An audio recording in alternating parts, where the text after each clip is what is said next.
All right, so I guess we'll start off introductions. If you could say your name and your position here. My name is Larry Bernard Perkins Sr., and I'm the Vice President and Assistant GM here at the Carolina Hurricanes PNC Arena. All right, and if you could tell me your education background and what got you started here. Well, your dad and I both criminal justice background, so Which was always interesting. it's to me, always right? it's always interesting to see how criminal justice majors came to be in the sports entertainment industry. Mhm. And I can tell you honestly that I think I had the perfect background to do this job. And so I went to John Jay College of Criminal Justice, Mhm. and then I became a PI. So I did a lot of undercover work in the old days. In fact, I couldn't even tell my family where I was. I couldn't take my That's pretty guns cool, or though. anything like that because nobody knew where it was. And then I came out of the field and went into the security aspect, and then got transferred down to the Meadowlands Sports Complex. Mhm. But I think that criminal justice, because you don't realize how much law that goes into what you Mhm. do in terms of policy development, in terms of people that you arrest, or how about people that just come onto the property that want to Mhm. advertise their vehicles and different things of that nature. So, yep. Actually, since you brought that up, I didn't even have this down, but just out of my own curiosity, since all the craziness has been happening with like threats to public events, Yeah. have you guys changed your security detail out here? Yeah, absolutely. So, in fact, we just got a directive from the NHL last night, Mhm. which talked about heightening security, vigilance, and all that kind of stuff, which we do. And I was pretty fortunate after 9/11, to be able to work with Department of Homeland Security Secretary Tom Ridge, because at that time I was highly involved with our association, which is IAVM. Mhm.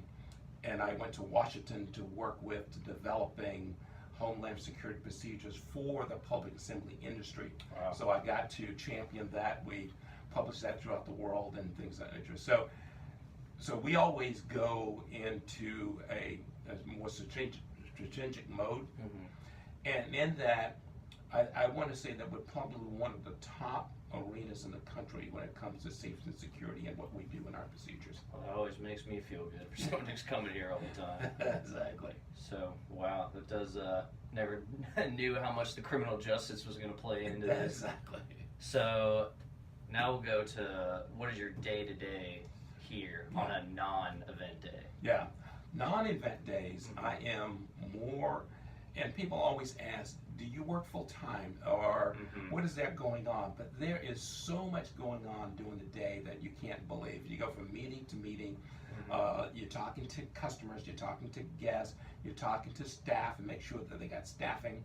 If we need to tweak some policies, procedures, or we're in, going to maintenance issues and that sort of thing. Mhm. So, or you go into some function that because you are in the public eye, we're always getting invited to go to various things with, networking, you got to show up to these various things. So that's nights, weekends, and holidays. So Mhm. our day-to-day stuff, it's a lot of minutia that just goes into, like for instance, yesterday, it's 9 o'clock in the morning, you get here about 8 o'clock in the morning. So now we're looking at CCTVs. We interviewed a company that came out from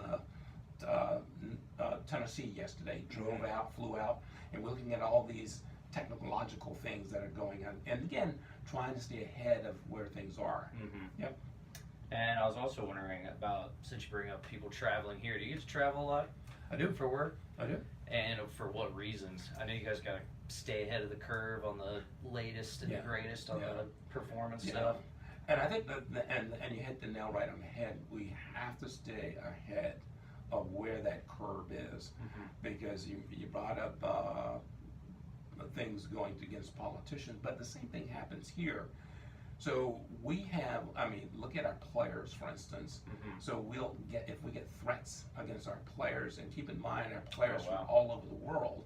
So Mhm. we got players from Russia, we got players from China, we got players from all over the place. So anytime that we are looking at our players and traveling, we have to make sure that we stay ahead and Mhm. keep them informed. Never even thought about that. You know, all those kinds of things. But I think from an industry standpoint, to your question about traveling, so we're looking at what is the latest and greatest about things that we want to change the lighting in this facility, for instance. Do we have to go and see that? We're thinking about expanding the facility. How do we do that? So we have to travel to go and visit these other places for looking at those type of things. Internet technology, all of those type of things, and bollards. So when you're looking at what we call hardening the facility, there's a lot of things that go into it. Awesome. And all right, I'm going to just kind of change direction a little bit and say, what is the most challenging and rewarding part of the job? Start with challenging. That's always the interesting one. Yeah, challenging because Jason, there's no 2 days are alike. You can come in the morning and you have your agenda set out. And you could say, I'll get here at 8:30, 9 o'clock, and by midnight you haven't touched one thing on that God agenda knows happens. because of all the pop-ups. I think that those are the unknowns, those variables that come into our business because, again, we don't have a traditional 9-to-5 job. We're not an office complex. We're moving. It's a moving target. There's different things that come up. So those are the things, those variables, those unknown variables that pop up day to day, I think are sometimes the most challenging. The most rewarding piece is knowing that you have done everything to plan an event from start to finish and nothing happened. No, yeah, nothing, like, it went seamlessly. It went seamlessly. No one notices. No, is the best part. No one noticed it, right? And that's the beauty about it. And we know when people go to events and they look at it and say, "Oh my God, this is so fun. There's nothing going on." Behind the scenes, we're pulling our hair out. Oh yeah, everybody's stressing out. Everybody's stressing out because you got to stay ahead of the crowd. You have to know where you are every single moment that your doors are open, and even before they're open, which means if you're planning an event, you got to know when that crowd is arriving. You got to know what day of the week it is. You got to know what's the demographics. You got to know how far they're traveling and how soon they're going to get here. If you're not set for all of those things, you're just dead in the water. So you have to be stay ahead. And if something happens, let's say the event gets canceled 15 minutes after you open, what do you do? That's a great question. you gotta. Sounds awful. Believe me, it is awful. You gotta go through those type of things and say every single moment. If something happens at this moment, what's my next step? What do I do? Where's the staff? What do I do? Do I give money back? Do I give money back? Do I reschedule the event? Or try to. Or try to, right? So what are those pieces? And keep in mind, if something happens 15 minutes after you're open, it's no time to really think about it. Your plan has to be in procedures already, which means how do you get the word out to the fans? What do you say to the fans, right? All those kind of things. So ours is pre-printed material, pre-recorded announcements, and then we're ready to go live. And the other piece is, let's say it was a concert, for instance. Who talks to the audience? Is it the building or is it the promoter? So you got to think about those pieces, right? So who can you point the finger at, right? Well, it's not necessarily about pointing the finger. It's about who takes that ownership. And the way that we break it down is, if it's something that happens with the performance itself. So obviously in consultation, we talk to the promoter, and the promoter talks to the audience. If it's brick and mortar, which is our bailiwick, because we're the four walls of the building, then we speak to the audience. So it's those sort of things. And if something happens catastrophically, where do we take the preferred players, performers? What do we do in those cases? Like an evacuation situation. And like an evacuation, you're right. What are those plans that go into? So when you're in sports and entertainment business, it's a 24-hour, 7-day event. But there's so much that go into it that just doesn't meet the eye. All right, so in a simpler sense that students would want to know, how many hours do you think you're putting in an average week? Which is a rough estimate, at least. Well, I took off Tuesday, which is my first day off in 2 weeks. Wow. So, and that's 7 days a week. Mm-hmm. So, and I'll get here 8 o'clock, 8:30, 9 o'clock, and I'll leave at 1 o'clock the following morning. Yeah, Back I know my dad doesn't, Yep, same thing. events run late, you gotta wait till every single person leaves. Yeah. You guys are the last ones out of here. Exactly. And that, and why is that? And that is because if something happens, media-wise, Mm-hmm. we have to then go in front of the media and say, Somebody's gotta address it. somebody's got to address it. But yeah, so on an average week, it's anywhere from 60 to 80 hours a week. That's a lot. So I guess this is a good time to bring this up. I was going to ask why a lot of people end up quitting or leaving, and I would imagine it's because of the stress and the hours and stuff like that, but are any other factors that you could come to mind right now? Yeah, and that's exactly right. It is, you have to be able to handle the stresses. Mm-hmm. I talked about variables before and that sort of thing. And unless you have a good family behind you, then what you do at the job is just going to, because you got your family pulling at you from one standpoint. Why can't you missed my birthday. We got to go out and meet this. We got dinner and that kind of stuff. What people have to realize is that we're in the sports and entertainment business, which means that we entertain when people are off, which is generally right. nights, weekends, and holidays. Mm-hmm. That means that we have to be here because those are the things we're doing.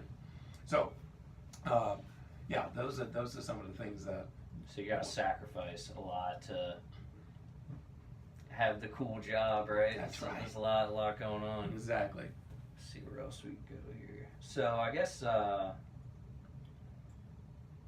I'm going to spin this around here and talk about people my age, a couple years older, trying to get into the job. Are there too many people applying or not enough in this industry? Or what are you guys looking for? Things of that nature. Like, what advice would you give to a kid my age, education-wise and things like that? Well, education-wise, obviously, I look at, in my view, there's probably two things that you really need to understand. Marketing and finance. Those are two critical pieces that you know, because the rest of it you can learn. But you also have to determine what part of this business you want to be into. Right. Is it that you want to run a sports facility, or do you want to be on the team side? Do you want to be in marketing, or do you want to be on TV, or do you want to be on the promoter side? You have to decide what it is that you want to do in this business. But let's say that you want to be in the public assembly business, which is what we're in, the building side. I would recommend that you get any kind of job you can at a venue. Right. And I also recommend that you get a job in a small venue. And why is that? Because in a small venue, you do absolutely everything in that venue.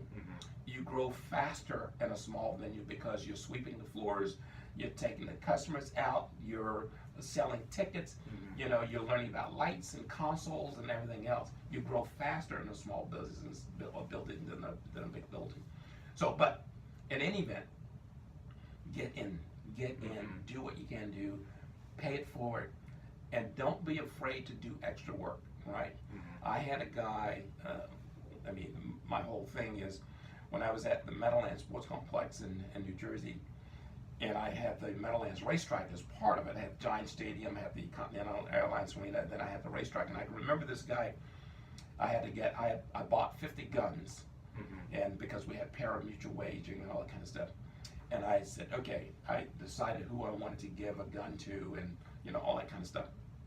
And this guy said, do I get extra money for wearing it? And I said, no, you don't. He says, I'm not going to do it. No problem. All right. Now, 2 weeks later, I needed to promote some folks. Guess who I did not promote? Yep. I would imagine. Exactly. So my advice is always be eager to learn. Always be able to do and go beyond the extra step. Your dad called me for that very reason, because I was at the Meadowlands and he was in Hartford. And he said, and he and I used to go to conferences together, and he would always see me working, always doing something or other thing. So when he needed somebody to come down and be his assistant, that's a guy I want on my team right there. That's a guy I want on my team, right? And here Yeah, so I was gonna bring up the like how or I'm trying to figure out how to phrase this. The velocity of like upward movement in the company or the business or like that. Like, do your low level guys often like climb the ladder, or do they kind of stay put a lot of the time? Yeah, and that's a great question too. And a lot of times it depends on how big the company is. Mm-hmm. And unfortunately for us, there's not a lot of upward movement. Mm-hmm.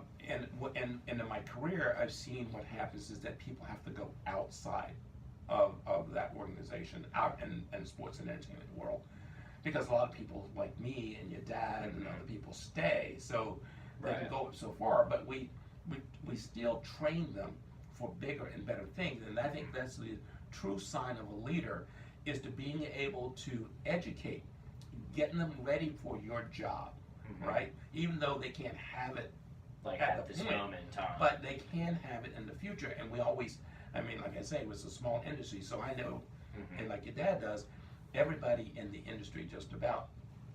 And I'd say something else, Jason, and that is, don't be afraid to go into this industry, but don't be afraid to look outside of the United States of America either. Right. Because we know that, yes, there's a lot of sports and entertainment venues that are still being built, and yes, people are retiring, people are leaving every day, but there is a lot of opportunity in China. There's a lot of opportunity in Australia. There's a lot of opportunity in South America. There's a lot of opportunity all over the world. Right. So just because, I mean, so you get to travel and you get to see the world, and we have a lot of companies that have venues in these various places around the world. Yeah, my dad, he was actually telling me about that. He was trying to, I signed up to go work the Olympics in Brazil. Yeah. I didn't get picked, but I was actually trying to, because that's what I want to do. Absolutely. If all goes well, I can hopefully go overseas somewhere. Yep. Put in a couple years my early work. But, I am telling you, and you live like a king. Yeah, that's another thing. I imagine it'd be pretty cool. Little lucrative feeling over there. No, my friend Chris Wallace ran the Hong Kong Convention Center in Hong Kong, and I went over to see him. He had his private chauffeur in his limo to pick me up. Went to his penthouse, and he has his cook and then his maid. Oh, wow. And it's amazing. It's a little bit of a change of scenery a over little there. bit of a change. Wow. Treating you like kings. Yes, for sure. That's indeed. awesome. Yeah. All right. I don't really have too much more for you. Just That's all right. Any last second advice, anything like that you want to give anybody my age watching coming into the field? Yeah, I think, as I said earlier, try to learn everything you can. Pick their brain, pick people's brain like me, your dad, and people in the facility. Pick your professor's Did learn brain. a lot in this conversation, Yeah. by the way. I appreciate it. No, because the thing, we probably forgot more than we can ever remember. Right. Because, I mean, it goes with the territory. You pick up a lot of stuff like that. But I think I think you'll know very quickly whether or not you want to be in this business, because you asked a question earlier about, what do you like and what you don't like, what get your juices going. And I can honestly say that if I wasn't in the sports and entertainment business, I don't think I would be as happy. I can't think of doing anything else in the world than what I'm doing awesome. right now. So if you love it, you love it. So if you don't, I mean, it's just not for, it's not for everybody. But if you love it, you love it. And I think that because there's no two events alike, there's no 2 days alike, and every time you come in, it's not like going to work. It's like going out on a Saturday night. Love that. All right. Well, thank you so You're much. welcome. Call me Appreciate anytime. it. No problem. Yeah, man. I love doing this. Absolutely.